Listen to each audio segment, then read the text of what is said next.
전의 쇼츠에서 이어집니다. 가집행은 왜 있는 것일까요? 여러 번 말씀드렸지만 재판은 정말 오래 걸립니다. 그런데 1심에서 승소했는데 또 2심, 3심을 가면 짧아도 1년, 늦으면 3년 이상도 걸릴 수가 있습니다. 그 기간 동안에 악성 채무자들은 모든 재산과 사업장 등을 은닉 양도해서 채권자로 하여금 아무런 강제 집행을 못하게 하여 많은 시간이 지나 판결이 확정되더라도 판결문을 휴지 조각이나 다름없이 만드는 경우가 종종 있습니다. 돈도 들이고 시간도 들이고 마음 졸이면서 판결을 받아도 아무 이유가 없게 되는 것이지요. 그러한 이유 때문에 가집행이 존재한다고 보입니다. 원래는 판결이 확정되면 송달증명원, 확정증명원, 집행문 등을 받아서 채무자의 재산에 대해 강제 집행을 하게 됩니다.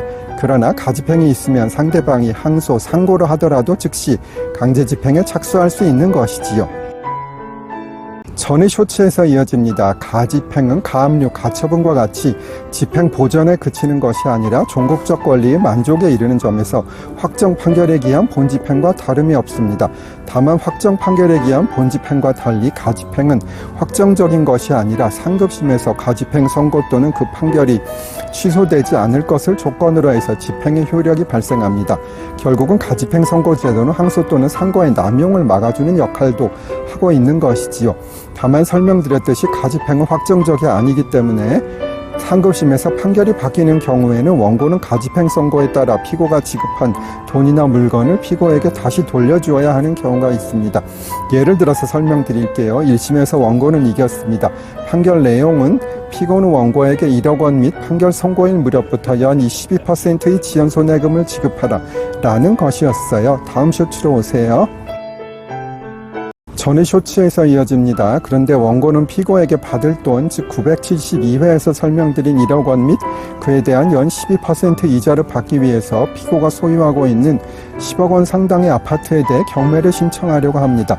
가집행 선고를 받았기 때문에 판결이 확정되기 전이라도 경매를 신청할 수도 있는 것이에요. 그런데 만약 경매를 신청하게 되면 경매 신청 비용을 일단 채권자가 부담하게 되는데요. 그것은 결국은 채무자가 채무를 갚지 않아서 생긴 것이기 때문에 채무자가 이 부분도 결국은 변제를 해야 합니다.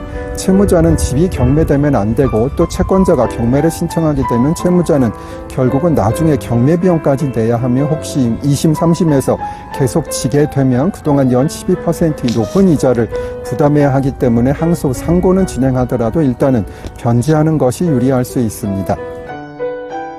전의 쇼츠에서 이어집니다. 그런데 가집행을 피하기 위해서 가집행 선고에 따라 피고는 판결금을 원고에게 미리 지급하기도 합니다. 그런데 2심 즉 항소심에서 그 판결이 뒤집혀서 피고가 이겼다고 가정해 봅니다. 그렇다면 피고가 가집행 선고에 기해서 원고에게 지급한 돈은 부당이득이 되어서 원고는 이를 피고에게 반환을 해야겠지요. 피고가 가지급한 것을 다시 달라는 것을 가지금을 반환 신청이라고 합니다. 가지금을 반환 신청은 2심까지 할 수 있고요.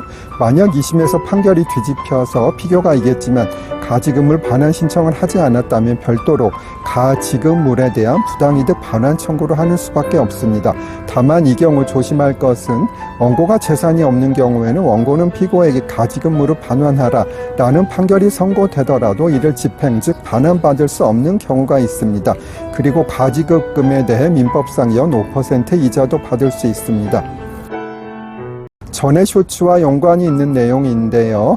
1심 판결이 가집행에 기해 경매가 될 우려가 있는 경우에는 가집행에 기해서 돈을 지급하는 방법이 있다고 설명드렸고 다만 그 경우에 원고가 자력이 없다면 다시 반환받는 것이 어려울 수도 있다고 설명드렸습니다. 그 경우에는 경매 등의 집행을 막기 위해서는 다른 방법이 있긴 합니다. 강제집행 정지가 그것입니다. 1심에서 원고가 이겨서 가집행 선고를 받았으나 그 판결이 부당하다고 주장하면서 항소를 하면서 강제집행 정지 신청을 하면 강제집행 정지를 해주는 경우는 많이 있습니다.